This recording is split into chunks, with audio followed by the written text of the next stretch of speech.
From the time you walked in the room, you knew something big was happening as hundreds of difference makers from across the country filled the room in anticipation of Day 2 of the OIC South Florida Middle Class Summit. It was held at the Seminole Hard Rock in Hollywood, Florida. This clamoring of networking and collaboration came with one purpose in mind: to strengthen, increase, and discuss strongholds plaguing the middle class. Our core focus is to really foster a community where everybody have an opportunity for economic mobility. Hence, our participating and leading and driving this Middle Class Summit, specifically entitled Building, Elevating, and Sustaining the Middle Class. Right now, everybody's feeling it, right? Whether it's at the gas pump, whether it's at the grocery store, whether it's the cost of healthcare, if you even have one, and not to mention the cost of housing, which is out of control. And so we want to convene leaders, politicians, policymakers, workforce professionals, and all community stakeholders to help find solutions that are actionable to reconcile this challenge we have in front of us. This summit really typifies the issues at hand for the middle class. And it's so important that the summit really recognizes that it takes a community to solve the problem. Poverty is not a problem of just poor people, it's a problem of our community. Homelessness is not a homelessness problem, it's a problem for our community. And when you see the passion, compassion, and work that's being done by funders, people on the front line, and OIC is so proud to be a host and a convener of the community. What attracted the attendees to be a part of the Middle Class Summit? Our HAP OIC in Minnesota, what we would really benefit from other OICs throughout the nation, and especially the OIC here in South Florida, is truly, again, learning from those who have been on this journey for decades, learning from everybody, and truly being a partner who, though we may be states away from each other, can still support each other and use our voices in unity to fight for more resources. I recently formed a nonprofit organization called MIST Inc., and I seek to recruit and or take in aged out youth. So out of curiosity, I decided that I would attend this summit to educate myself on the thinkings of those that make the laws, that interact daily with individuals in low income and or poverty stricken area, so that I know what I will need for my business. So OIC does something that is critically important. It takes those who are underemployed and not necessarily employable and turns them into being employed, contributing citizens of our society. This OIC Middle Class Summit is the vision of a great visionary, and that is Newton Sanon, who is the CEO of OIC.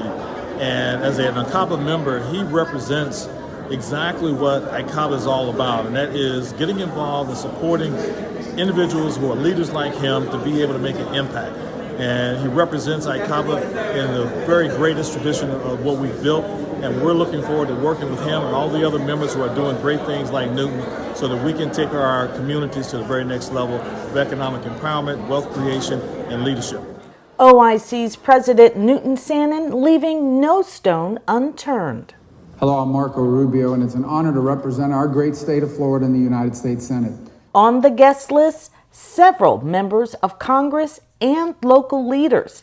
But what set the tone for the day was a slew of A-rated panelists with a passion for progress and transparency. Hi, I'm Terry Williams, and I'm President and Chief Operating Officer of One United Bank. We are the largest Black-owned bank in the country. We're located in Liberty City. We're located in our community, and sometimes that also makes a difference. All these programs that are available to our young people, it's getting the word out to them that these programs exist, and it's also identifying the businesses that will train our young people. Anyone from the YMCA here today? There we go, thank you. We have an extraordinary partnership among these 27 locations. This is our most recent one.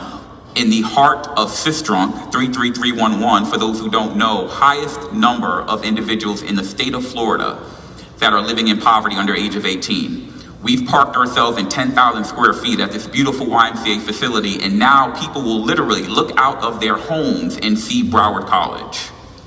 They can walk down the street and take a class without ever having to get on a bus, without ever not having the technology, all these things. So what does it look like to address that 87% failure rate as a nation when it comes to helping those who need it most get to where they need to be? It's the collaboration that allowed us to do that. I established a program called Construction Trades in partnership with Lennar and the Dolphins Foundation. In this particular program, it's an 11-week construction trade program where they learn skills in HVAC, plumbing, and electrical.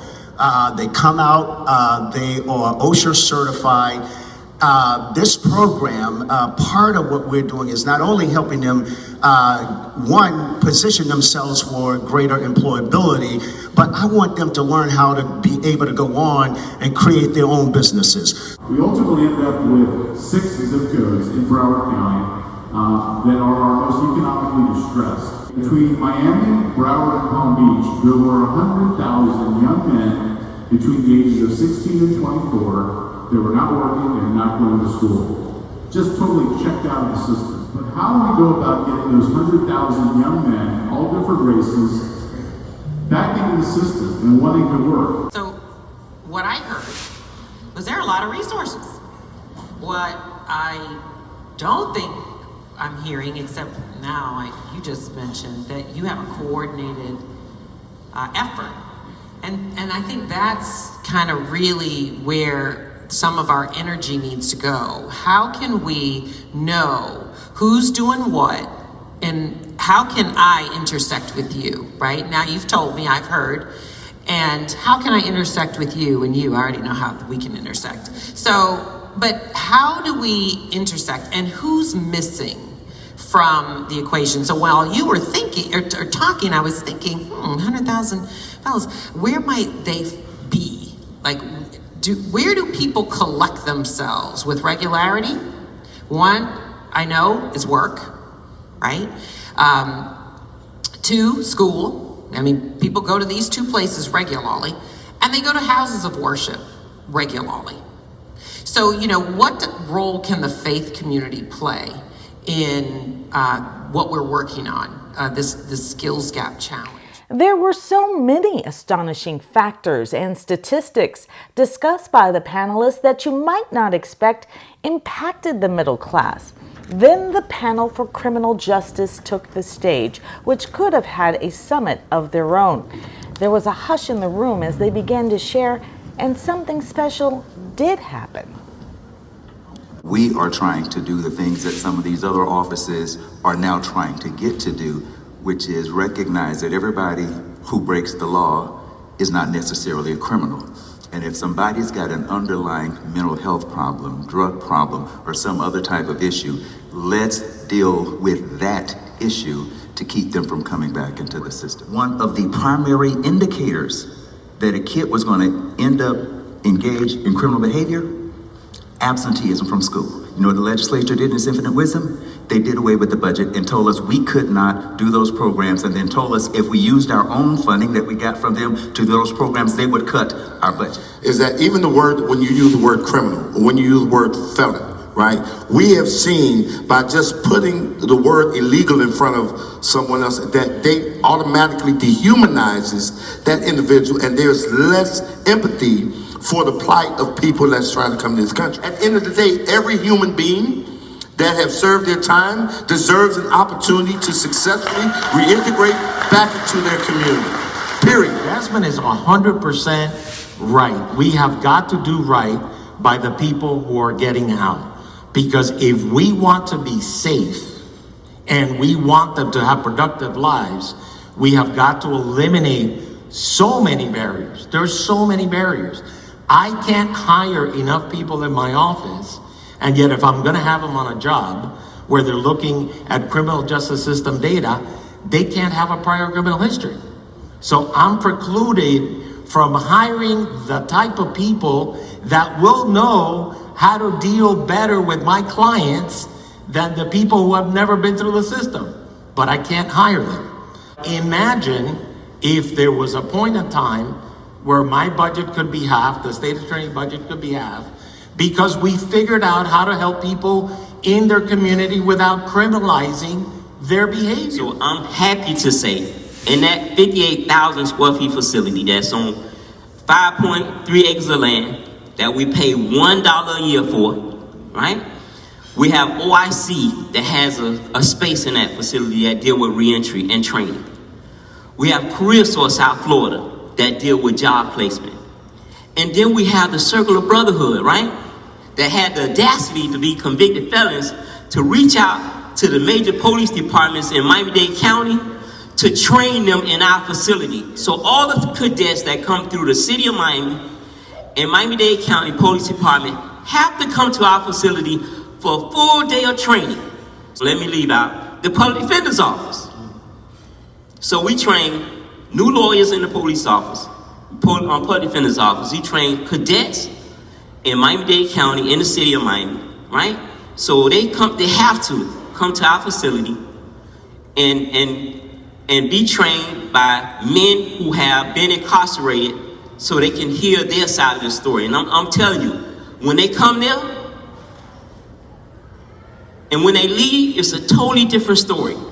We're proud to announce that we'll be the first state attorney's office in the state of Florida, one of the first state attorney's offices throughout the country, or prosecutorial offices in the country, that we're actually going to partner with the Public Defender's Office. We're going to partner with OIC. Thank you to Mr. Newton Sanon, CEO and President.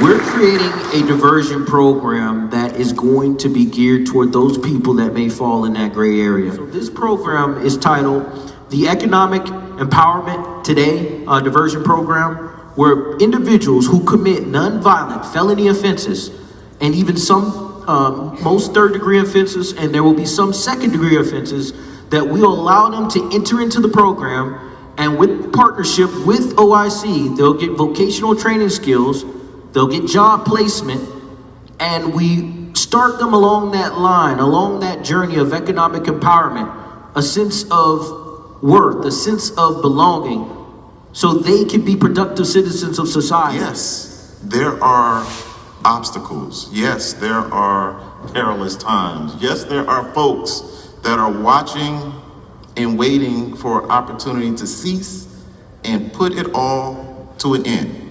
But I can tell you there is conviction on this stage. There is conviction that we're going to do something better. But I'm asking y'all to be the force that pushes this forward. Because when they come and they try to roll it back, we need the community to come forth and stand next to us and help push this forward. We're going to sign here today in front of you all live. But what's important to know, because we have our funders, the U.S. Department of Labor here today, who gave us a $4 million grant for this effort, that in lieu of incarceration for nonviolent offenses, they'll have an opportunity to come to partner with the State Attorney's Office, Broward County State Attorney's Office, Public Defender's Office, and OIC to make sure we do different. So let's sign this.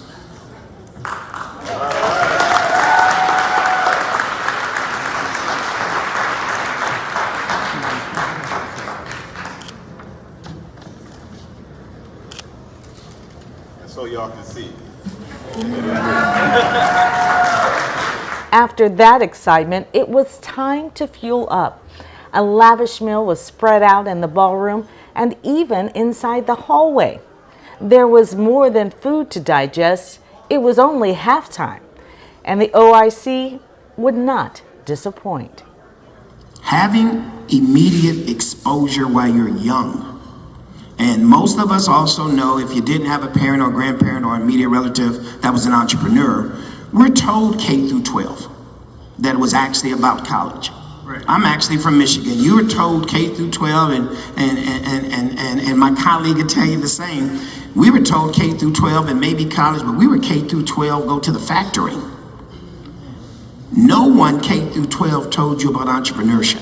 You're not ready to starve for it. If you're not ready to do whatever it takes to hustle for it, you're not going to eat, and you will die in business. And that's the side that we don't share. We glamorize, go start your business, which is why you have a lot of small businesses who stay at that small level, because we just said, go out and do it. Go be an entrepreneur.